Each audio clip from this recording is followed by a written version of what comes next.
ओम शांति। 9/4/2021 के साकार महावाक्यों में प्यारे बाप दादा ने कहा, बाप समान लवली बनने के लिए अपने को आत्मा बिंदु समझकर बिंदु बाप को ही हमें याद करना है। फिर बाबा ने कहा, यह महिमा सबके बाप की है। याद किया जाता है भगवान अर्थात बाप को। उनके माता पिता कहते हैं, गॉड फादर भी कहा जाता है। ऐसे नहीं कि सब मनुष्यों को गॉड फादर कहेंगे। बाबा तो उनको लौकिक बाप को भी कहते हैं।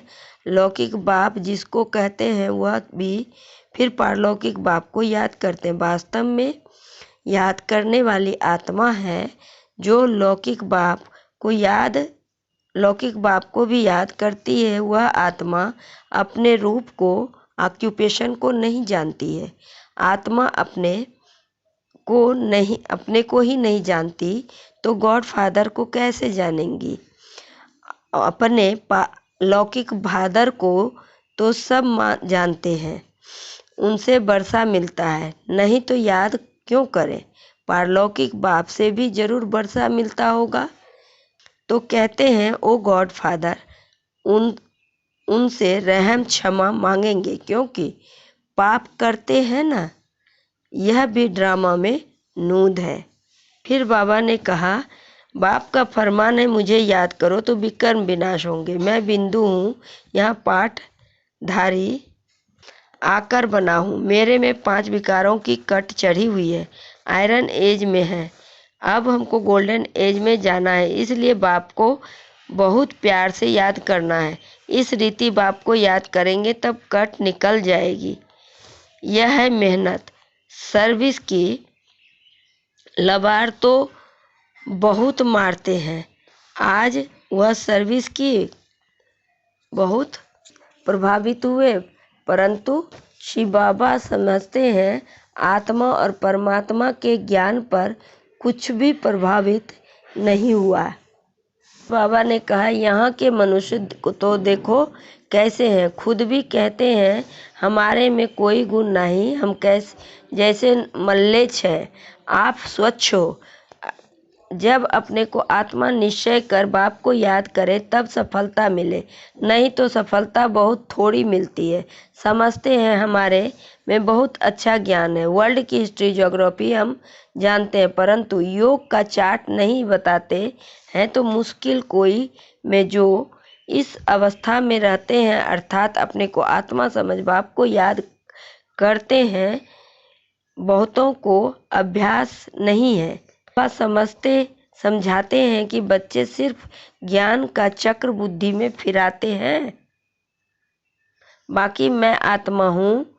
बाबा से हमको योग लगाना है जिससे आयरन एज से निकलकर हमें गोल्डन एज में जाएंगे। फिर बाबा ने कहा, आत्मा परमात्मा की बात तो तुमको भी बाप ही आकर समझाते हैं। सृष्टि का चक्र तो सहज है, जितना हो सके उठते बैठते देही अभिमानी बनने की मेहनत करनी है। देही अभिमानी बहुत शांत रहते हैं, समझते हैं मुझे साइलेंस में जाना है, निराकारी दुनिया में जाकर विराजमान होना है। हमारा पाठ अभी पूरा हुआ। बाप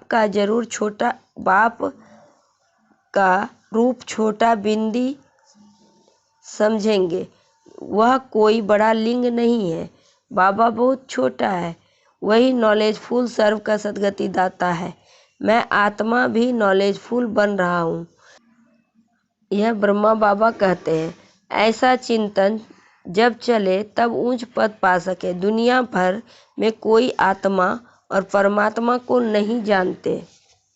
मुख्य सार में बाबा ने कहा, मीठे बच्चे बाप समान लवली बनने के लिए अपने को आत्मा बिंदु समझ बिंदु बाप को याद करो। प्रश्न में बाबा ने कहा, याद में रहने की गुप्त हड्डी मेहनत हर एक बच्चे को करनी है। क्यों? उत्तर में बाबा ने कहा, क्योंकि याद के बिगैर आत्मा पाप आत्मा से पुण्य आत्मा नहीं बन सकती। जब गुप्त याद में रहे देही अभिमानी बने, तब विकर्म विनाश हो। धर्मराज की सजाओं से बचने का साधन भी याद है। माया के तूफान याद में ही विघ्न डालते हैं। इसलिए याद की गुप्त मेहनत करो, तभी लक्ष्मी नारायण जैसा लवली बन सकेंगे।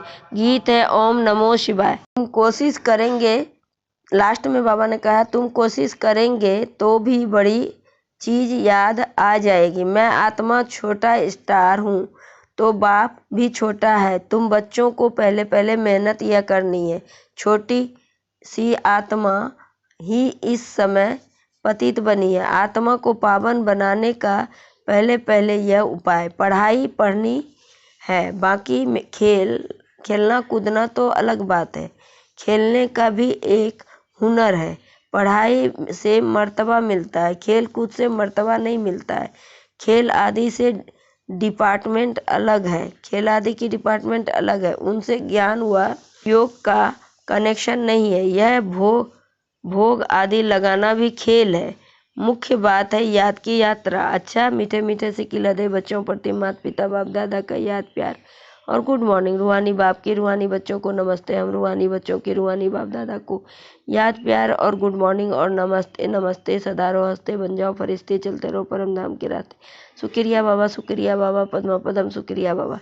धारणा के लिए मुख्य सार। पहली पॉइंट, धर्मराज की सजाओं से बचने के लिए याद की गुप्त मेहनत करनी है। पावन बनने का उपाय है अपने को आत्मा बिंदी समझ बिंदी बाप को याद करना है। दूसरी पॉइंट में बाबा ने कहा, ज्ञान में अपने आप को मियाँ मिठू नहीं समझना है, माना अपनी महिमा खुद नहीं करनी है। एक रस अवस्था बनाने का अभ्यास करना है।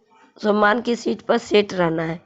बाप का जो फरमान है उसे पालन करना है। फिर वरदान है, सच्चाई सफाई की धारणा द्वारा समीपता का अनुभव करने वाले संपूर्ण मूर्त भव। सच्चाई सफाई की धारणा द्वारा समीपता का अनुभव करने वाले संपूर्ण मूर्त भव। स्पष्टीकरण, सभी धारणाओं में मुख्य धारणा है सच्चाई और सफाई। एक दो के प्रति दिल में बिल्कुल ही सफाई हो। जैसे साफ चीज में सब कुछ स्पष्ट दिखाई देता है, वैसे एक दो की भावना भाव स्वभाव स्पष्ट दिखाई दे। जहाँ सच्चाई सफाई है वहाँ समीपता है। जैसे बाप दादा के समीप हो, ऐसे आपस में भी दिल की समीपता हो, स्वभाव की भिन्नता समाप्त हो जाए।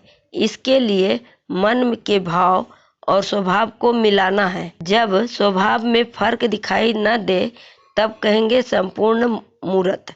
फिर बाबा ने स्लोगन में कहा, बिगड़े हुए को सुधारना यह सबसे बड़ी सेवा है। बिगड़े हुए को सुधारना यह सबसे बड़ी सेवा है।